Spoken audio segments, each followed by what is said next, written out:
नमस्कार किसान साथियों। तो इस समय सोयाबीन को लेकर एक बहुत बड़ी खबर सामने आ रही है, जो कि देश में इस साल सोयाबीन का उत्पादन घटने का अनुमान लगाया गया है। जी हाँ, soybean processors association of India यानी कि सोपा ने बताया है कि इस साल सोयाबीन उत्पादन करीब 20 लाख टन कम होने की संभावना है। तो सही बात भी है किसान साथियों कि अभी देखा जा रहा है कि किसानों के खेतों में सोयाबीन बहुत कम हो रही है। रिपोर्ट के मुताबिक पिछले साल के मुकाबले इस बार सोयाबीन की बुवाई 118 लाख हेक्टेयर क्षेत्र में हुई थी, जबकि पिछले साल ये आंकड़ा 125 लाख हेक्टेयर तक पहुंच गया था किसान साथियों। यानी करीब 7 लाख हेक्टेयर कमी देखने को मिली है बुवाई में। साथ ही उपज में कमी देखने को मिली है और भाव में भी कमी देखने को मिली है। यानी कुल मिलाकर किसान साथियों को दोहरी नुकसान का सामना करना पड़ रहा है। इस बार कुल 114 लाख हेक्टेयर में बुवाई दर्ज की गई थी और उत्पादन अनुमानित तो 105 लाख टन रहा। औसत उत्पादक मतलब कि कुछ किसानों के खेतों में तो 50 किलो बीघा की भी नहीं हो पाई है। इससे भी कम उपज उन्हें प्राप्त करी, यानी कि बीज का पैसा भी नहीं निकल पाया है किसान साथियों को और बहुत नुकसान का सामना करना पड़ा है।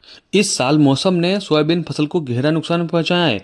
विशेष रूप से मध्य प्रदेश, राजस्थान और महाराष्ट्र के कई इलाकों में भारी बारिश और असमय मौसम के बदलाव ने फसल को प्रभावित किया है। कई जगहों पर फसल आधी रह गई है, जिससे कुल उत्पादन पर असर पड़ा है। कई राज्यों में, हमारे मध्य प्रदेश की बात करता हूं तो कई जिलों में येलो मोजैक वायरस और अन्य रोगों की प्रकोप में देखने को मिला है। इन बीमारियों ने पौधों की वृद्धि और फलन दोनों को प्रभावित किया है, जिसके कारण किसान भाइयों को उन उपज में बड़ी गिरावट का सामना करना पड़ा है।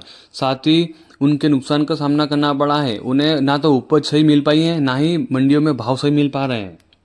अगर हम पिछले साल की बात करें तो देश में सोयाबीन उत्पादक 125 लाख टन था, लेकिन इस साल यह घटकर 105 लाख टन से भी कम रह गया है।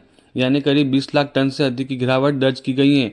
यह कमी देश के तेल उद्योग, खाद्य तेल कीमतों और निर्यात संतुलन पर भी असर डाल सकती है। इस गिरावट के चलते आने वाले समय में सोयाबीन तेल खली की कीमतों में बदलाव देखने को मिल सकता है। किसान भाइयों के लिए जरूरी है कि वे फसल की रोग प्रतिरोधक किस्मों अपनाएं और सटीक समय पर बुवाई व फसल सुरक्षा उपाय अपनाएं, ताकि अगली बार उत्पादन में सुधार हो सके। तो कुल मिलाकर मौसम के मार, रोगों का प्रकोप और बुवाई क्षेत्र में कमी, तीनों ने मिलकर इस बार सोयाबीन उत्पादन को झटका दिया है। साथ ही किसान की आय पर भी झटका दिया है, उनकी जेब पर भी झटका दिया है, उनके नुकसान की भरपाई करना पड़ा है। देखना ही होगा कि आने वाले दिनों में बाजार इन परिस्थितियों पर कैसा प्रतिक्रिया देता है। यानी कि बाजार तेजी की ओर जाता है या सरकार की नीतियों की वजह से और मंदा होता है। कुल मिलाकर किसानों को मुआवजा नहीं मिल पा रहा है, साथ ही उन्हें पैसा जो लगाया खेतों में खाद बीज में वो भी उनके रिकवर नहीं हो पा रहा है। तो इस साल कुल मिलाकर किसानों को काफ़ी नुकसान का सामना करना पड़ा है। धन्यवाद किसान साथियों। फिर मिलते हैं अगली रिपोर्ट में, अगली वीडियो के साथ। तब तक के लिए धन्यवाद। और तेजी में रिपोर्ट देखने के लिए हमारे यूट्यूब चैनल को सब्सक्राइब जरूर करें। साथ ही आपको मंडी भाव भी मिल जाएंगे यहाँ पे इस चैनल पे। धन्यवाद।